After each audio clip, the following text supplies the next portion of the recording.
নমস্কার, homeo care point থেকে আমি ডাক্তার অচিন্ত্য দেব, হোমিওপ্যাথিক ফিজিশিয়ান। আজকে যে ওষুধটি নিয়ে শীতকালে ঠান্ডা লাগার বলবো সেটি হচ্ছে অ্যাকোনাইট। অ্যাকোনাইট ওষুধটি আপনি তখনই ব্যবহার করবেন যখন মনে হবে হঠাৎ ঠান্ডা লেগে আমার কোনো অসুবিধা হচ্ছে, মাথা ব্যথা, সর্দি, হাঁচি, কাশি, যে কোনো ব্যাপার।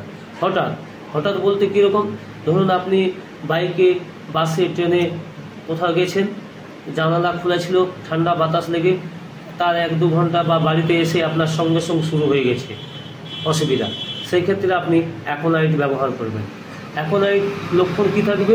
খুব অস্থিরতা থাকবে, আর ঠান্ডা জল খাওয়ার প্রবণতা থাকবে, ঠান্ডা জল খাওয়ার ইচ্ছে থাকবে, এবং রোগের প্রবণতাটা খুব বেশি হবে।